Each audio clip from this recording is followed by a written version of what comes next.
I lost everything twice. I don't know if you've ever lost everything before, but I've been bottomed out twice. I done seen rock bottom 2 times. I've been through some walls up in here, man.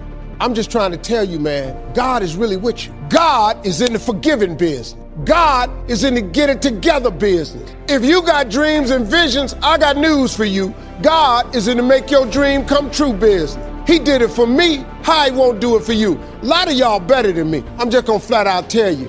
Most of y'all ain't done what I had to do to get to where I am today. You just ain't had to do this type of dirt. You ain't been homeless, so what you ain't got to scrap like me. Most of y'all didn't come, you're not old as me. I've overcome it all because I have a relationship with him. And you can listen to me and tell that I'm not a perfect person. I am not a perfect Christian. I have my flaws. I am a flawed human being. But guess what? You are too. You ain't got it all together. I dare you to say you do. I make a lot of money, man. But guess what? I ain't got it all together. I'm hurting. I'm hurting, man. Everybody tripping through something. Everybody, I don't care who you are. You going through something. But if you got God, you can make it. I'm just telling you this little piece of information. I don't see most of y'all most of the time. So you're sitting here, you're kind of looking at me a little bit odd. Why Steve talking like this stuff? I'm just trying to put you on game. Because let me tell you, all y'all want to be successful and you want to be happy, but you got to get there. It's a shortcut to getting there. The shortcut to getting there is the relationship with God. If you try it without him, you're going to fail miserably.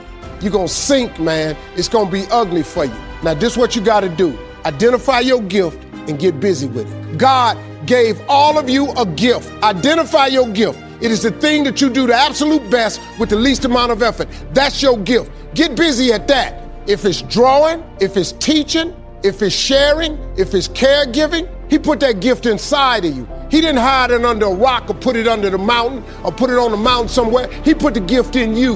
And you look at me any kind of way you want to. What I'm just telling you is real. That's how you become successful. And so he said to me, if you haven't got a list of your goals, Mr. Rohn, it's probably because you don't have enough reasons. He said, I'm sure since I've met you, you have enough intelligence. And he said, you have enough good health. And he said, you have, all of those things working for you. But here's what you must work on now is to have enough reasons. Looking into the future, developing reason. Okay. Now here's a note to make. It's important to make sure that the greatest pull on your life is the pull of the future. Some people let the past pull them back.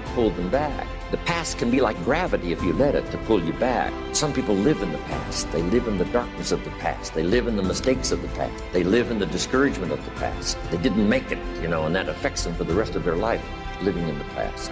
So we don't want the past to pull us back to live in the past. So make this note. Dreams and goals can become magnets. Dreams and goals can become magnets. And the stronger the goal, the higher the purpose, the more powerful the objective, the stronger this magnet is that pulls you that direction. Now, not only does your goals and your objectives pull you that direction, here's what they also do. They pull you through. They pull you through all kinds of down days. They pull you through a difficult time. It'll pull you through some winter of your life. Some people get lost in the confusion of the day simply because their goal is not bright enough to pull them through. Next, it's goals that drive us to take advantage of the spring.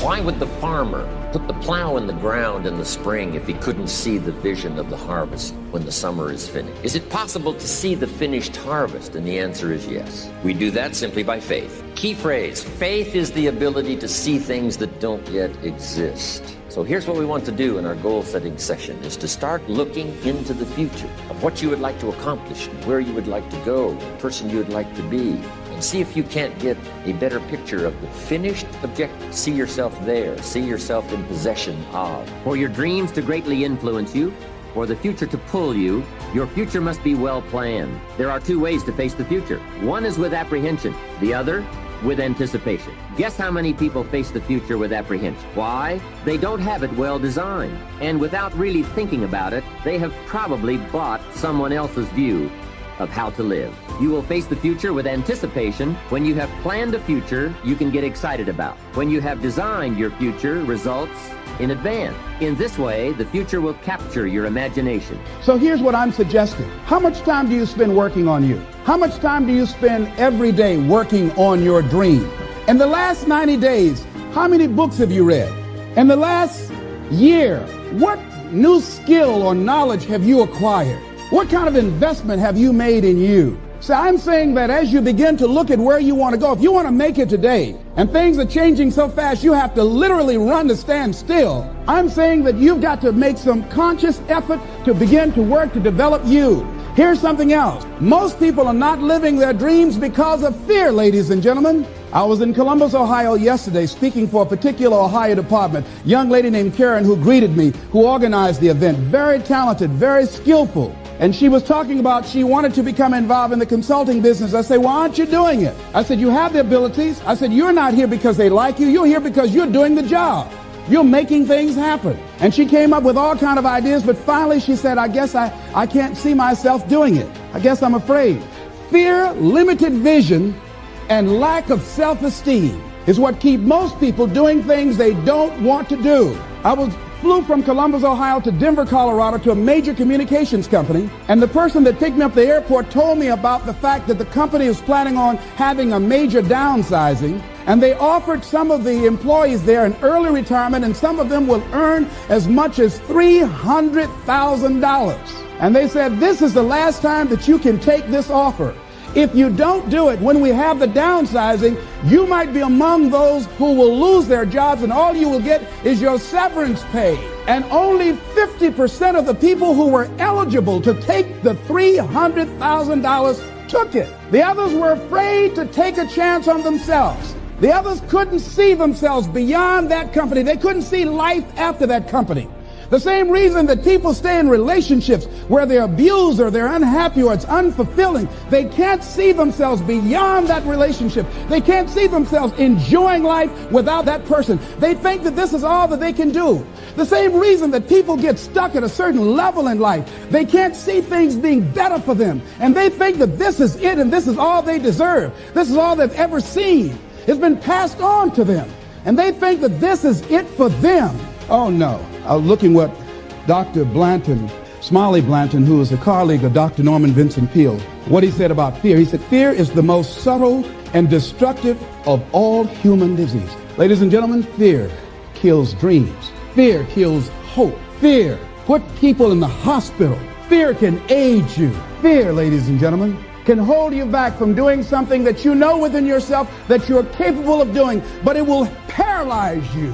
And it seemed like you're in a hypnotic spell. And I ask you a question, what is the benefit? Everything that you really want in your life comes down to one thing. You want some kind of change in how you feel, or what I call a change of state, the state of mind or body you're in at that moment in time. We all want to change how we feel. Think about it. The only reason you want more money, you don't want little pieces of paper with pictures of deceased notables on it, do you? Of course not. You want money because of what you think it'll give you. You think it'll give you more freedom, more fun, or the ability to give to other people. You believe it's going to lead to some kind of pleasure if you want it. Say, I want a business. Listen, I know a lot of people in business who don't want their business anymore. The bottom line is it's not the business you want, it's what you think a business will give you, the feeling changes you think it'll give you. Somebody says, I want to get married. They want to get married because of what they think that will give them. Or I want a relationship. They think it's going to give them a certain kind of feeling. That's what drives all of our behaviors. Challenge me on this. See if you can find an exception. Is there anything in your life that you really, really want that the reason you want it doesn't come down to eventually some feeling you're going to get if this thing happens in your life?